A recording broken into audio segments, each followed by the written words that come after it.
good morning and happy Father's Day, Keith Phillips and Rodney Hooper. And thank you, Andy Thake and Minds and Money for agreeing to kind of do something different for this latest Minds and Money, a fireside chat we're going to have with Keith Phillips. Piedmont Lithium has been a client of ours, RK Equities, for some 4 years. I've known Keith about 20 years. And the Piedmont is a North Carolina-based hydroxide developer from Lithium hard rock resources. The last time Keith was here at Minds and Money, I guess on video, was right after Battery Day in September. And over the past 12 months, Piedmont stock has risen more than 10 times, from $6 to $70 on NASDAQ. It's over $1 billion market cap. They now have over $165 million in the bank. They've acquired a substantial interest in a second project, Sayona in Quebec. Keith, you've made several senior hires, many from Albemarle, the world's largest lithium producer. And 2 weeks ago, you published a very robust updated scoping study reflecting a near doubling of NPV to $1.9 billion, steady state EBITDA growing from $230 million to $400 million, a 31% after-tax IRR, and a 3-year payback period. So with that as the backdrop, Rodney is going to ask a number of questions and I'll follow up afterwards. But it's been a great year and very much looking forward to this conversation. Okay, great. Keith, congrats on the latest update. One of the things that I noticed in the new scoping study is that it includes an independent LCA analysis by Minviro, and the preliminary analysis shows 3 key metrics: water use, land footprint, and carbon intensity, and Piedmont stands out in all 3. So a 2-part question: what drives the numbers on all 3? And secondly, how is it possible for Piedmont's carbon intensity to be only a quarter of that of China? Thanks, Rodney, and thanks, Howard, and happy Father's Day to each of you as well. Happy to be back on with you guys. Yeah, we're very pleased with the results of the scoping study from an economic perspective. We've got a bigger mineral resource, and we knew the numbers would be better. But we're particularly excited about the LCA analysis that the Minviro team produced and completed for us. We spent a lot of time thinking about the environmental implications of our business over the last several months and quarters, really in conversations with prospective customers, big car companies and battery companies, as well as conversations with big institutional investors who are very focused on these matters, and also conversations with our neighbors in North Carolina, frankly. So the Minviro folks introduced us about a year ago to this concept that there are 3 major kind of footprints people talk about. So obviously there's carbon, but there's also the impact a project has on the land in its area and the water in its area. And we knew we would look really good from a land and water perspective. We have a hard rock lithium project, high grade hard rock lithium project. So kind of by definition, we'll take up a relatively small amount of land. The total pit acreage for us is about 100 acres for our 2 or 3 pits, which is considerably less of a land impact, say, than Atacama brine projects would have. The water footprint we knew would be low. A lot of the Western Australian folks are operating essentially in a desert. Certainly the brine operations in the Atacama are by definition the world's driest desert. So we knew that would be good. The carbon footprint was a little bit of a positive surprise for us, and it really reflects a few things. Number one, to sort of directly address the question relative to China, it's really important to understand the nature of the project we're now planning to construct. This is a single integrated site with a quarry, a concentrate plant, and a chemical plant all on that same site. So we're going to be shipping our concentrate, half of a mile from one end of the site to the other end of the site. Very different from the incumbent producers today on the hard rock side, who ship their concentrates from somewhere in Western Australia to the coast of Western Australia, and then on a ship 5,000 miles into China. And then often hundreds or really over 1,000 miles into a place like Chengdu by truck and barge. And that transportation impact for them has an important carbon footprint. It's not kind of the sole determinant, but it has an important impact. The flow sheet the Chinese use and the two big new Australian plants use is for the lithium hydroxide production is sulfuric acid roast, which is a more complex process with more reagent needs. And again, I should mention our study is a scope 1, 2, and 3 emissions. So we're counting scope 3 emissions for our important raw materials and for those of the other projects. And for the Metso Autotech flow sheet, the alkaline pressure leach we're using, the reagent usage is less, and it's just less invasive generally. So the results are very favorable. We knew we would be very favorable relative to China. And again, largely that's because they're shipping concentrate from Australia to China. But we're also, we're pleasantly surprised to be lower than, say, SQM producing hydroxide in Chile. That's largely driven by reagent usage for them, which is kind of a bigger impact, and scope 3 implications of that, larger impact than in our process. Okay, great. So you touched on it briefly there. It's the next question for me is the innovative hydroxide technology. Piedmont's using sulfate-free, the O2Tech process. What are the benefits of this over, sulfuric acid roasting currently used in China and planned for Australian hydroxide projects? Yeah, no, good question. I think it's the benefits are really multiple. Certainly on the environmental side, it's a cleaner process. It's a simpler flow sheet. There's less equipment in the process, and the reagents are less expensive. So from an economic perspective, the capex per ton is lower, and the opex per ton is meaningfully lower. And it's a simpler flow sheet. And it's interesting. It's innovative on the one hand. On the other hand, it's really been around since the 1950s and 60s. It used to be known as the Quebec lithium process.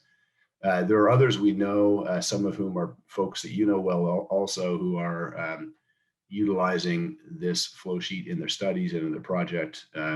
I think it will become the incumbent technology. There's really no advantage of sulfuric acid roast relative to this. This is less expensive from a capital perspective, less expensive from an operating perspective, and simpler. And I suspect and cleaner. And I suspect the Metso Autotech folks will be very, very busy.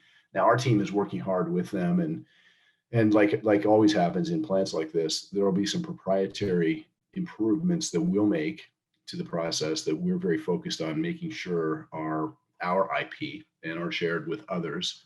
Others may have their own tweaks they think about, but this is a flow sheet we're very comfortable with. And when I say we, not just the team that's originally been thinking about it, but also some of the new additions, someone like David Klinecki, our chief operating officer, who joined us from Albemarle, where he ran their whole hard rock lithium business. He's very comfortable with the process, and that made me more comfortable. And I think as we think about building out our hydroxide business over time, because we view ourselves as a business, not a project. So this is a 30,000 ton hydroxide project. We intend to build more. We'll use this flow sheet, and we think it has great advantages. Okay, great. And just moving on to again, you mentioned it briefly. People know it's the project's based in the US. Why is Piedmont focusing on hydroxide rather than carbonate? Great question. So we really spent a lot of time hitting this hard with people, investors in particular. I think the more you learn about lithium, certainly the more comfortable we've gotten that hydroxide is the place to be from an end market perspective, and spodumene is the preferred feedstock. So hydroxide, carbonate's a bigger business today, and carbonate will continue to grow. So it's nothing against carbonate, but we think particularly in our market, which is the United States and secondarily Western Europe, we think there'll be a preference for cars with longer range, higher end cars, SUVs and trucks, et cetera. We think those trucks will generally require hydroxide, not exclusively, but principally. So hydroxide demand will grow more quickly. Over time, there's been a premium for hydroxide relative to carbonate. We'll see if that is sustained. Many analysts think it will be, but time will tell. But the lowest cost way to produce hydroxide is from spodumene concentrate. So we have a cost advantage relative to the brine producers. At the carbonate level, the brine producers are very competitive. Certainly some of them are, and others can be. So we thought taking a hard rock asset that can be a low cost provider of hydroxide, faster growth, higher price market, made more sense for us. It was a pretty easy decision. We'll have some flexibility in our flow sheet. We'll be able to produce carbonate. Matter of fact, we will as an intermediate product. But we're targeting the hydroxide market. We think that's the right place. And then importantly, spodumene, we're just big believers. You know, as Howard mentioned, we made the investment in Quebec. We can talk more about that later. In some of our conversations with customers, and they think about how fast they're going to need to grow their automotive, their electric vehicle production, how fast they're going to need battery capacity and cathode capacity and thus lithium capacity to come online. There's sort of a consensus building, I think, that the only way to truly scale during this decade ahead of us is through spodumene. There are other materials that are interesting, some of which are more or less developed commercially, I would say. But some in particular, I think, are hard to rely on if you're a car company and you absolutely positively have to have the batteries. And all you know for sure is you can get them if you are relying on spodumene. It's relatively straightforward to ramp up and scale such production. Yeah, and that's interesting. And then just circling back to the question of the carbon footprint differential. So we see, and many others see, a world of $100 a ton carbon taxes. So we see the differential in the 15-ton differential with China translating into a $1,500 premium for Piedmont. And in addition to that, potentially the basis for even a higher price premium in the US, given that close proximity, et cetera, and logistics means, downstream customers, when cathode manufacturers enter into the US, will need lower inventory levels, given, the closer proximity they are. Do you agree? And that, along with no risk of import duties, for domestic production, do you see those as sort of building blocks for a price premium for hydroxide in the US?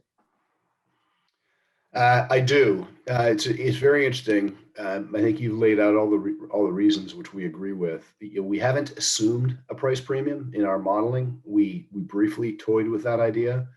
We didn't really have a basis, to kind of agree on a number. So we just decided not to. The numbers are pretty exceptional anyway.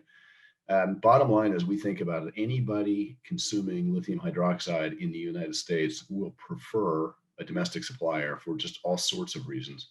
One of the big German car companies, when we first spoke to them 2 years ago, they were surprised to learn we were developing a project in North Carolina. They have planned operations in the southeastern US that are rebuilding now. And in their case, they just said, listen, everything we need for our cars, steering wheels, windshields, batteries, et cetera, we want to get locally. It has a positive impact from an inventory perspective. We avoid possible tariffs, avoid possible weather events, et cetera. It just tightens the supply chain. So there's a big advantage. And I think particularly now, just given the sort of national security concerns and energy security concerns around something like lithium, I think there's a reason to expect you could get a premium. You could imagine if someone's having a year-end pricing discussion and it's a car company or a battery company trying to decide whether they take material from, say, Piedmont in North Carolina or choose your Chinese, lithium leader, Ganfeng, Tengxi, General Lithium, et cetera. In my view, there's a 100% chance they're going to pay more for our material. And we should be able to insist on that, particularly as the capacity builds out here. So we do think there's a real opportunity. It's not baked into our numbers. There is big upside there. I think what I tell people generally is I think there's an opportunity to have meaningfully higher prices than are in our model. And I think those obviously would translate to stronger economics. I should mention Galaxy Lithium from Australia. They have a spodumene project in Quebec, James Bay. They did an updated PEA a few months ago. And they didn't provide detail, but they did talk about using a price deck. I think it was a Benchmark Minerals price deck adjusted for regional factors, I think was the term they used, something along those lines. So they didn't they didn't say they used a premium, but it kind of implied they would. They certainly wouldn't be a discount for North American material. I think you might see more of that in time as the market matures, and I think it can only be to our benefit. Yeah, we agree. We have 600 gigawatt hours of demand just for passenger EVs in the US by 2030. So it's a long, long way from where we are today. And just in line with that theme, Keith, the scoping study I see outlines essentially near a 50% increase in planned production to 30,000 tons. I presume this is on the back of an increased resource size? Yeah, it's really two things. Number one, so let me just step back. In our conversations with some big investors and some big car companies, frankly, we had a project that was planned to produce 22,700 tons, and the consistent feedback we got was, gee, that's a nice number. It's big enough to be relevant, but the world's going to need a lot more lithium. America's going to need a lot more lithium. Why wouldn't you produce more? And frankly, that was a reasonable question. There are CapEx efficiencies and economic efficiencies to scale. So a year or so ago, we began to focus on how we could scale up. And there are really a couple factors. Number one is, how big is our mineral resource? Can we make it bigger? So we took it from 28 million tons to 39 million tons. I think it's a 40% increase. So we've meaningfully increased it. We have 5 rigs still drilling. We'll probably have an update again later this summer. Won't be that significant, but it should add some tons. And that allows us to think about running a smaller plant longer or building a bigger chemical plant. So we chose to build a bigger chemical plant. Then along the way, as we modeled our spodumene concentrate production, we thought about what the bottlenecks were in our process. And the bottlenecks really were trucks going up and down the ramps into an open pit kind of quarry. And we decided initially for that reason, because I kept pushing the guys, gee, how much concentrate could we produce a year? And with the diesel truck fleet, we could produce, less than 200,000 tons a year. By replacing that fleet with in-pit crushing and electric conveying, we were able to generate greater annual production. So we've increased our spodumene concentrate production more than 50%. We're contemplating 248,000 tons a year. And the side benefit, which is very, very important of using the electric conveying, is it's higher CapEx. I think it's $63 million of capital that we otherwise wouldn't have had to spend. It's a big number, but it pays for itself in lower operating costs, and it pays for itself meaningfully from a carbon footprint perspective. And beyond just carbon, it'll be less noisy, it'll be less dusty, there'll be fewer trucks on the road, et cetera. So it's a real benefit. So we now, in our model that will produce about 248,000 tons a year of concentrate. We only need around 200,000 tons of concentrate to feed our 30,000 ton hydroxide capacity. So our model generates excess concentrate, which we're modeling to sell. I think ultimately we'll build more conversion capacity, and we won't sell that. I mean, we do have the agreement to sell some to Tesla, but beyond that, we won't be selling concentrate. And if you look closely at our site plan in our scoping study, we don't describe this on the plan itself, but there are actually 4 15,000 ton trains on the lithium hydroxide site. We only plan to build 2 today. We have room comfortably to build 2 more and maybe more beyond that. And we'll be using that excess spodumene capacity in part to feed that additional chemical plant capacity. Okay, great, and that makes sense. It ties in with what we're seeing out of the Biden administration as well in terms of processing in the US. Just one thing I'm not sure that listeners fully understand in terms of byproduct credits and so on. Keith, it ties in your head grade is around 1.1 versus something like Greenbushes, which is closer to 2. Perhaps explain to listeners how it is that Piedmont can be a really low cost producer of hydroxide given that differential. Yeah, it's a great question. We get it all the time. I think particularly from knowledgeable mining investors and lithium hard rock investors, many of whom are in Australia. And in our corporate presentation, we provide some good information. There's a stacked bar chart that shows how much it costs for us to produce a ton of spodumene concentrate, and what the byproduct credit is that we have to partially offset that, and what our net spodumene concentrate cost is. And then we take that concentrate into the chemical plant. So we will have lower grade than Greenbushes. We'll also have a higher strip ratio. So by definition, our mining costs are meaningfully higher. I think the number is $221 a ton. I don't know what Greenbush's number is. My guess is it's closer to 50, but I don't know. Big difference. So they have higher grade material and less, non-ore material to move. So it's less expensive to kind of do that. But then once you get the rock out of the ground, every single unit cost is higher in Australia, sometimes meaning materially higher than it would be in North Carolina. So for example, we're assuming it'll cost us $2 a ton to take our ore or our concentrate from our concentrate plant to our chemical plant half a mile away. That's conservative. It may be closer to zero, but we're assuming $2 a ton. It'll cost $30, $50, $70 a ton for most of the projects in Australia. You need around 7 tons of concentrate per tons of hydroxide. So at a $50 transport cost differential times 7, that's $350 on that cost curve. There are many other elements. Some of the folks have to take their alumina silica tail from there, or sodium sulfate tail over there, back to a mining pit. That can add another $50 a ton times 7. There's a 5% state royalty in Western Australia. We don't have. That's a couple $100 a ton of hydroxide. But then most importantly, and you mentioned byproducts, half of the revenue from the historic lithium mines in our region was byproduct industrial mineral sales, quartz, feldspar, and mica. And these are materials that are in big demand in the southeastern US. It's a big industrial heartland for the US. And they are also in places like Western Europe. They're not in big demand in sparsely populated places like Western Australia or Northern Quebec, for example. So while those operators and projects might have this similar minerals in their spodumene pegmatites, there's probably no market for them to economically recover them. So for them, it's just waste rock. In our case, 80% of the ore that goes into the concentrate plant will be recovered and sold as either spodumene concentrate or quartz, feldspar, and mica concentrate. We've spent 2 years working with potential buyers for our byproduct concentrates. And we initially made a conservative assumption that we'd be able to sell a third of what we could produce of the byproducts. We didn't know the markets. We hadn't met the customers. We didn't really know what standards they needed, whether we could make the right product. We've since learned that, in fact, our mineralogy is exceptional. And in some cases, our quartz, for example, our quartz is a fairly bright white quartz, the sort of thing that's needed in the engineered quartz countertop business.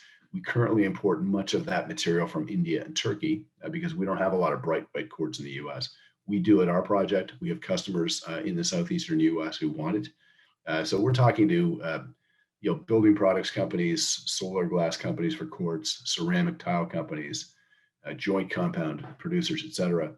And we've spent a lot of time over the last 9 to 12 months in particular with these groups and have developed a really high degree of confidence that we can actually sell all of our byproduct materials at prices that are pretty close to where we had modeled them on a blended basis before.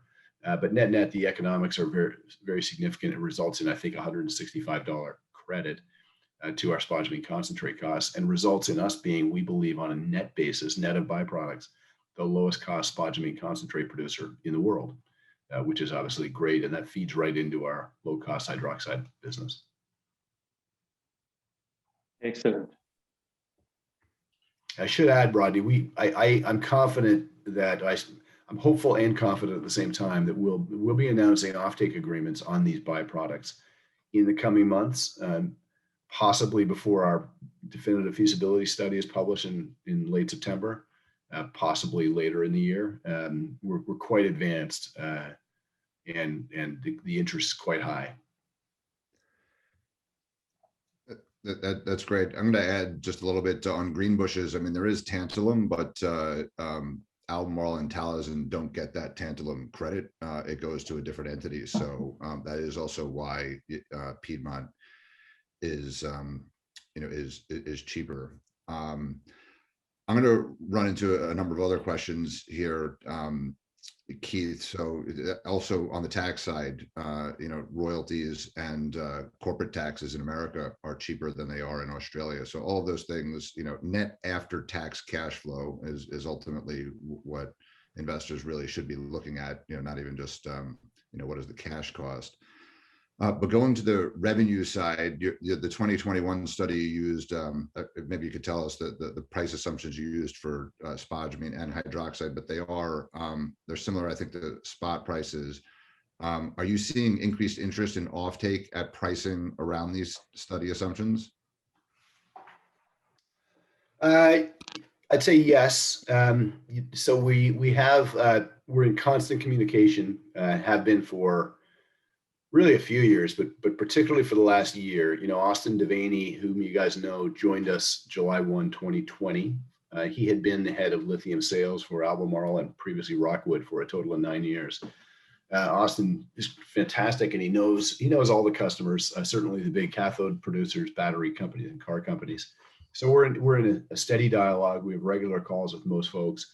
We shifted our tone a little bit, frankly, as we've had more success and we're getting closer to development.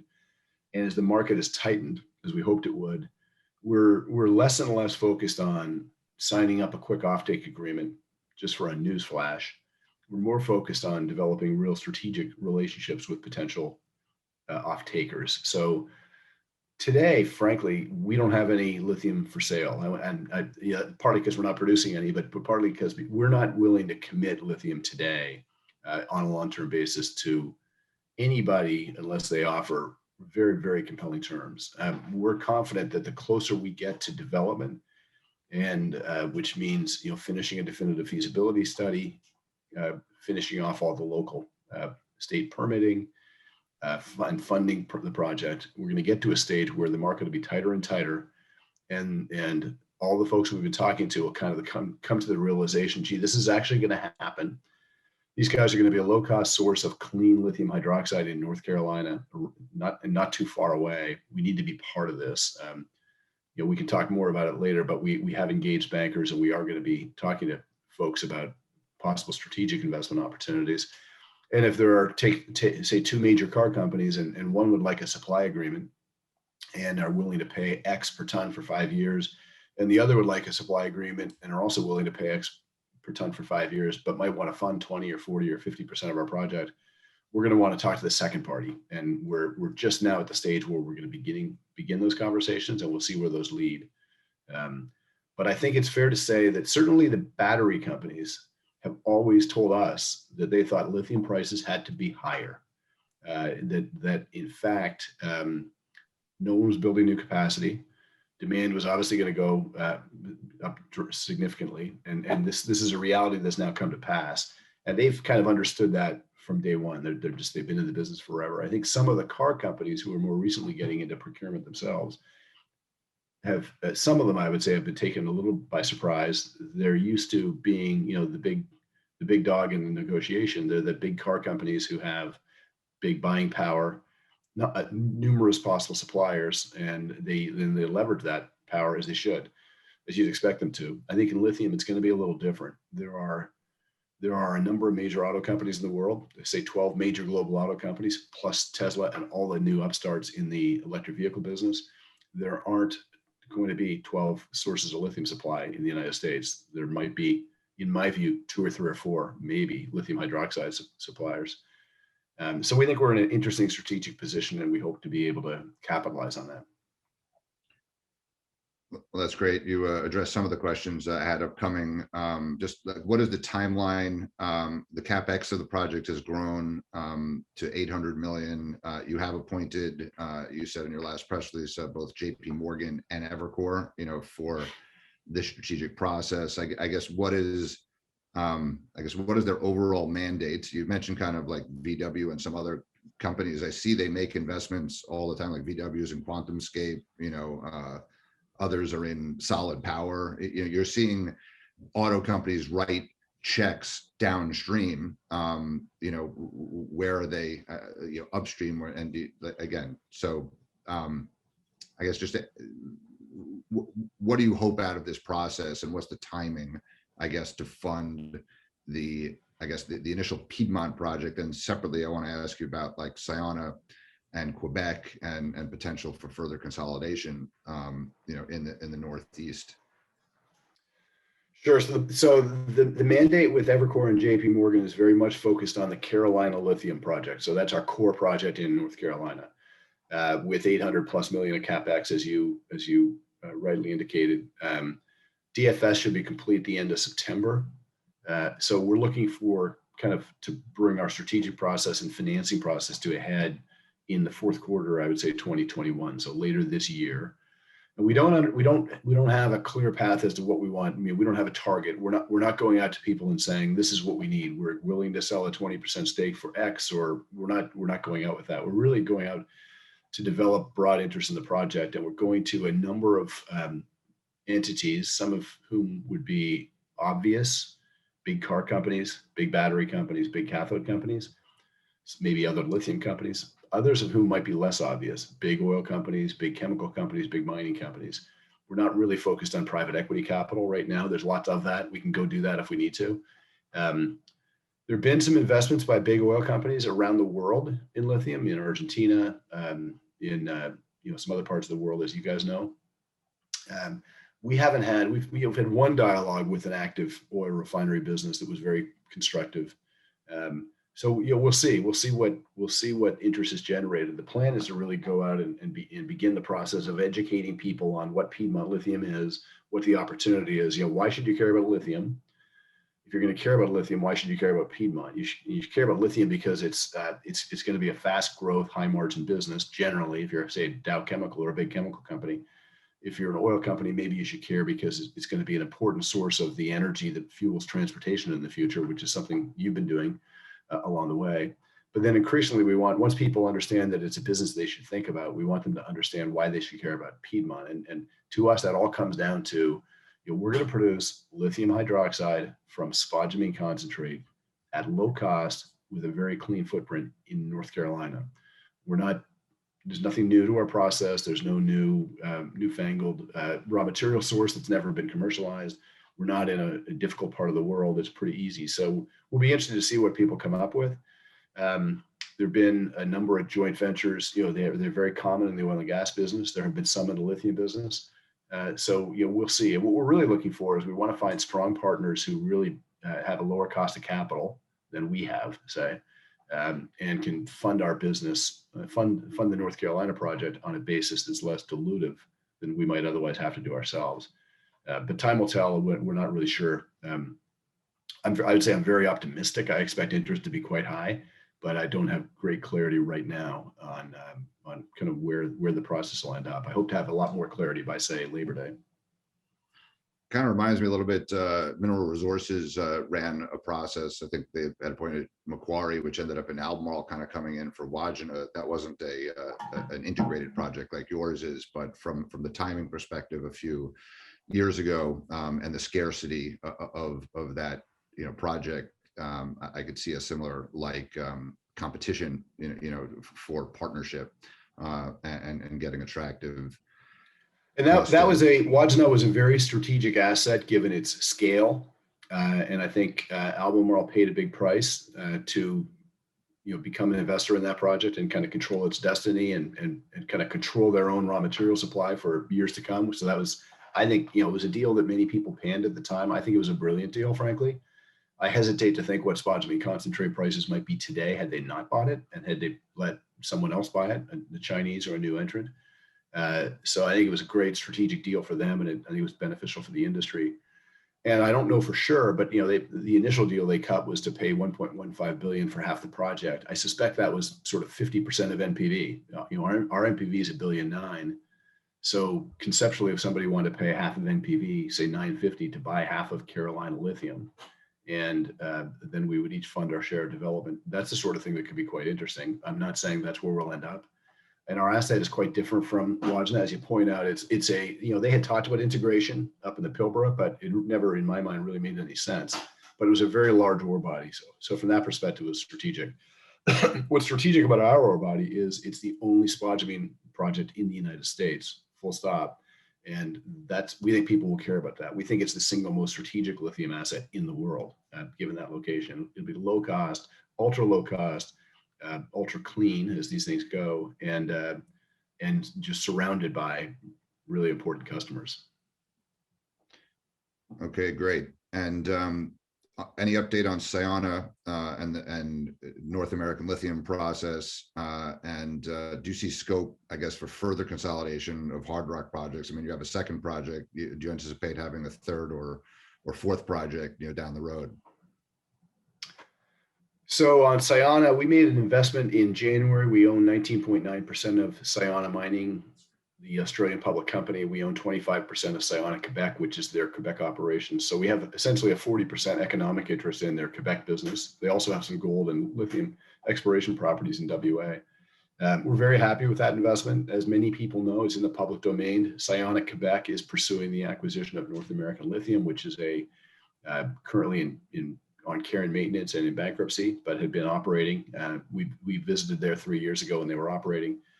It's an asset that we think fits really well with Sayona. It's in the same Abitibi region near Val-d'Or, Quebec, big mining town, great labor force there, rail, all the trades are there. We think it's by far the best location within Quebec. And as you kind of heard me talk about, location matters a lot in lithium. So we're hopeful they'll prevail. We've taken a view that we're not going to talk a lot about NAL until there's clarity on what's happened. There is a process going on. It's public information that Sayona Quebec has been chosen kind of as the favored bidder by the creditors, but there's a process working its way through the court system governing the bankruptcy. We'll see how that ends up, but we're hopeful. And if we were to win that, I think you wouldn't be surprised to learn that we might duplicate or replicate what we're doing in North Carolina up there. Quebec is a wonderful spot to produce lithium hydroxide. They have great transportation network with rail and with the St. Lawrence Seaway, on sea as well. Between Sayona and NAL, they could easily produce 200 to 250,000 tons a year of concentrate. And the right thing to do with that would be to convert it in Quebec. It would be less expensive than shipping it into, say, North Carolina. There's low-cost, clean hydroelectricity in Quebec. So that's something we would begin to focus on if and when this is concluded favorably. Beyond that, I think it's fair to say we're confident that the lithium business is a growth business for a couple decades at least. We've built a team. We're 20 plus strong now of people, very talented team, very experienced team with a lot of experience in lithium, hard rock lithium in particular. We think we have a deeper understanding of what it takes to go from exploration to development and construction and operations than most other pre-producers in hard rock lithium. Well, really any pre-producer in hard rock lithium. We think we have a far deeper team. And we think using that team and using our capital where it's important, we could possibly make some other investments and take what is now kind of a 1.5 asset company or 1.4 asset company and make it a 3 or 4-legged stool and have a business that's spodumene based, spodumene dihydroxide based in good locations, feeding into the US and European markets, essentially feeding lithium hydroxide capacity that we would control that would feed into the US and European markets. We're not going to chase this. Its size isn't an imperative for us, but the Sayona deal, just as a reminder, I mean, when we made that investment, their market cap was $20 million. I don't know, it's 200 million or so today. It was a really well-timed investment. It was a misunderstood public company. It was undervalued. There was an opportunity for us to use a small amount of capital to gain a great degree of influence and a great relationship with Sayona. If other opportunities like that present themselves, we're ready to move and we can move fast.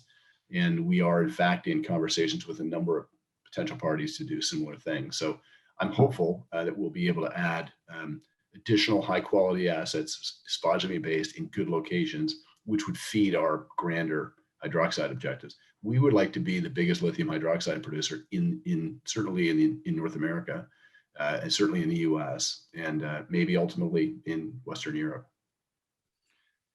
Timing was excellent. I thought the deal you did with Sayona, I characterized as kind of Ganfeng-esque, in that you took equity stake at project level and parent level and got, I think, 50% of the offtake, so 40% of the economics for $12 million. As you talk about hard rock, to hydroxide in North America, you're sitting there, Albemarle and Livent are in North Carolina, but they're busy in other parts of the world. So as a nimble junior, listed on the NASDAQ with a very good cost of capital now, it's very exciting to watch that you're really the only ones focused on hard rock in sense. I mean, there are others are focused on DLE or clay opportunities. So I think that's interesting. I want to conclude with just a couple of maybe 5 or 6 minutes to talk about, the U.S. capital markets, but also U.S. politics and the whole North American supply chain. So the EV battery SPACs, they're raising a lot of capital in the USA. President Biden is pushing very aggressively to catch up with China and Europe in terms of EV and battery production. He just announced, a comprehensive critical mineral supply strategy, which heavily emphasized lithium. Then is the biggest cheerleader I've ever seen, Secretary of Energy Jennifer Granholm championing public-private partnerships, suggesting Department the Loan Project Office at the Department of Energy is open for business with loans, guarantees, grants. In 2012, the DOE provided funding for Albemarle for expanding hydroxide capacity in North Carolina. And the U.S. has flagged also as part of this potential for strong collaboration with Canada, and the Quebec government, has been a big supporter of lithium projects in the past. So in the context of all of that, how is the public markets and government initiatives impacting overall sentiment toward Piedmont in terms of raising funding? And might, the U.S. government and or the Canadian government, support be relevant to Piedmont, or Sayana's financing plans? So certainly the backdrop has never been better for the EV thematic generally in the U.S. And it's extended from politics and kind of government to kind of the corporate arena, where the big car companies, we're very much past the tipping point. The big car companies seem to be competing with one another to bring out bolder plans week after week, which is fantastic. So the automotive business is going electric. The U.S. wants to be part of it. We think the U.S. Broadly defined, we think the political arena in the U.S. really on a bipartisan basis is supportive of critical materials development in the U.S. and feeding that into downstream conversion in the U.S. We think that's very positive. It's not clear to me yet what will come from what legislation will arise. We remain pretty divided politically, and there's some areas of the plans that Biden administration have that might be difficult to pass. There are others that might be easier for people to get on board with. Time will tell. So we have good relationships. We're focused on this. If there are opportunities for us to position ourselves for attractive financing that makes sense for us, we'll do that. We're operating on the premise that won't exist, and that we're going to be funding our own business, and that's why we have J.P. Morgan, Evercore engaged, et cetera. I think north of the border in Quebec, you'll see something similar. The Quebec government and the Canadian government are both very focused on helping make that part of the world a real source of supply. So we're optimistic. Certainly the loan programs office, as you mentioned, has been around for some time. They've done some really good things for the electric vehicle business. They helped Tesla when they acquired and repurposed the Fremont plant. They helped Nissan with the Leaf plant in Tennessee, et cetera. And they've had some good successes, and I gather they're open to doing more. And we'll position ourselves with all those folks, and we'll see where it ends up. And I would hope we're hoping to bring our financing together by the fourth quarter. Could slip if it makes sense to slip, but we think we'll be ready by then, and we'll be pursuing all avenues where that can help. Well, that's great. Your original deal with Tesla announced delivery sometime between July 2022 or July 2023. I assume you're on target for that. Sounds great. Thank you very much, Keith, for taking time out of your Father's Day morning. And I think we can end it on that. Thanks a lot, guys. Much appreciated.